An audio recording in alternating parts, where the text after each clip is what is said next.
আমরা যখন সালাম দিই, আমাদের সালামের জবাব কেউ দিক আর না দিক, দেয় কে? ফেরেশতারা আমাদের সালামের জবাব দেয়। সালাম মানেই একটা দোয়া। তার মানে আমি যখন কোনো ব্যক্তিকে সালাম দিচ্ছি আর সঙ্গে সঙ্গে ব্যক্তিগতভাবে ফেরেশতারা সেই সালামের জবাব দিচ্ছে, মানে ওই ফেরেশতারা আমাদের জন্য রহমতের দোয়া করছে, সুবহানাল্লাহ। আর ফেরেশতাদের দোয়া কিন্তু কবুল হয়ে যায়। ফেরেশতাদের দোয়া কি হয়ে যায় ভাই? কবুল হয়ে যায়। ভাইরা আমার, বন্ধুরা আমার, সালাম এত বড় গুরুত্বপূর্ণ নিয়ামত হওয়া সত্ত্বেও যখন তখন যাকে তাকে যে কোনো জায়গায় সালাম দেওয়া জায়েজ নেই। যখন তখন যাকে তাকে যে কোনো জায়গায় সালাম দেওয়া জায়েজ নেই। উদাহরণস্বরূপ কোনো বেদাতি যে দ্বীনের বিষয়ে নতুন নতুন বিষয় আবিষ্কার করে, সওয়াবের নিয়তে করে, এই বেদাতিকে সালাম দেওয়া জায়েজ নেই।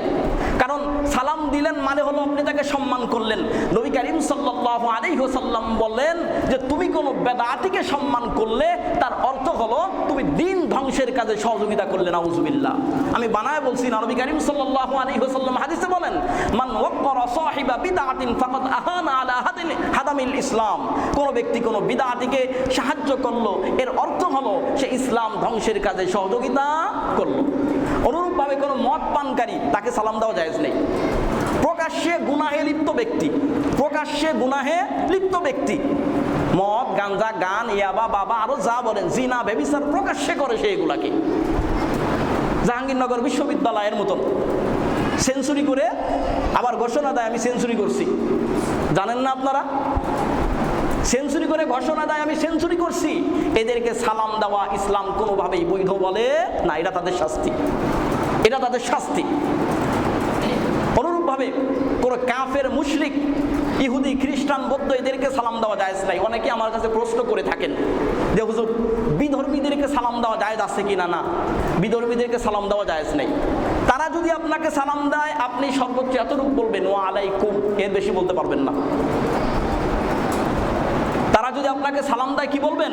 ওয়া আলাইকুম। কিন্তু কোনো বিধর্মীদেরকে সালাম দেওয়া জায়েজ নাই। অনুরূপভাবে কিছু কিছু জায়গা আছে আমরা বুঝি না, এই সমস্ত জায়গাগুলোতে সালাম দেওয়া মাকরু। সালাম দেওয়া কি? যেমন কোনো নামাজরত ব্যক্তি, তাকে আপনি সালাম দিচ্ছেন, মাকরু।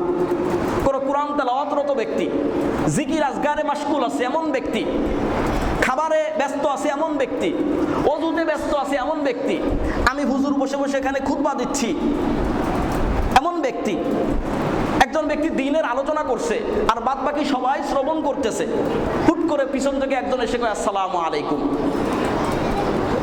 এটা মাকরু। এটা কি ভাই? মাকরু। তাহলে সালাম এত গুরুত্বপূর্ণ নিয়ামত হওয়া সত্ত্বেও যখন তখন যাকে তাকে যে কোনো সময় সালাম দেওয়া যাবে? যে কোনো সময় সালাম দেওয়া যাবে না। আমাদেরকে মেধা খাটাইতে হবে, আমাদের বুদ্ধি খাটাইতে হবে। যখন তখন যাকে তাকে সালাম দেওয়া যাবে না। ভাইরা আমার, বন্ধুরা আমার, সালাম শুধু এক মুসলমান আর এক মুসলমানের সাথে সাক্ষাৎ হলে দিবে তা নয়, বরং সালামের আদবের ব্যাপারে বলা হয়েছে আমরা যখন বাড়িতে প্রবেশ করব, আমরা যখন বাড়িতে প্রবেশ করব তখন বাড়িতে থাকা প্রিয়জনদেরকেও আমরা সালাম দিব। প্রিয়জনদেরকে আমরা কি দিব? যখন বাড়ি থেকে বের হব সালাম দিয়ে বের হব। আবার যখন ঘরে ঢুকবো তখন সালাম দিব। কার কথা? আল্লাহর কথা। কার কথা ভাই? আল্লাহর কথা। আল্লাহ রাব্বুল আলামিন বলেন, ফাইজা দাখালতুম বুয়ুতান ফাসাল্লিমু আলা আনফুসিকুম তাহিয়াতাম মিন ইনদিল্লাহ।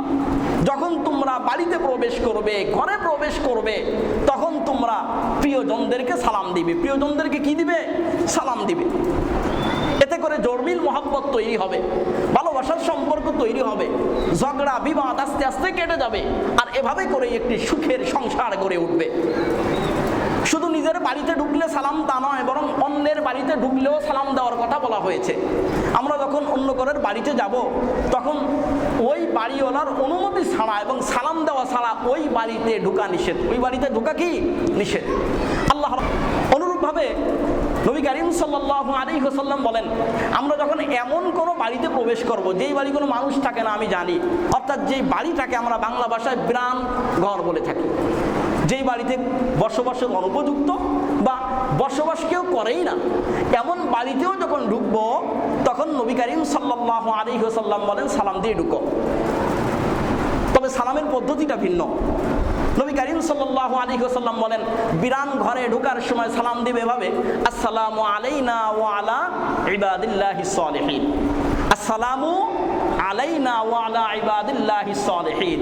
নবী করিম সাল্লাল্লাহু আলাইহি ওয়াসাল্লাম বলে, এভাবে সালাম বিনিময়ের মাধ্যমে যদি কোনো ব্যক্তি তার ঘরে প্রবেশ করতে পারে তাহলে সে সকল ধরনের অনিষ্ট থেকে রেহাই পাবে। সুবহানাল্লাহ। নবী করিম সাল্লাল্লাহু আলাইহি ওয়াসাল্লাম বলেন, এই ব্যক্তির জিম্মাদার আল্লাহ হয়ে যায়। কে হয়ে যায়? আল্লাহ হয়ে যায়। যদি সে জীবিত থাকে তাহলে আল্লাহই তার জন্য যথেষ্ট, আর যদি মৃত্যুবরণ করে আল্লাহ রাব্বুল আলামিন তার জন্য জান্নাতের ফয়সালা করবেন। যাই হোক, সময় বেশি হয়ে যাচ্ছে। যে কথাগুলো বললাম আল্লাহ রাব্বুল আলামিন সর্বপ্রথম আমাকে, তারপর আপনাদেরকে আমল করার তৌফিক দান করেন। ওয়া মা তাওফীকি ইল্লা বিল্লাহ।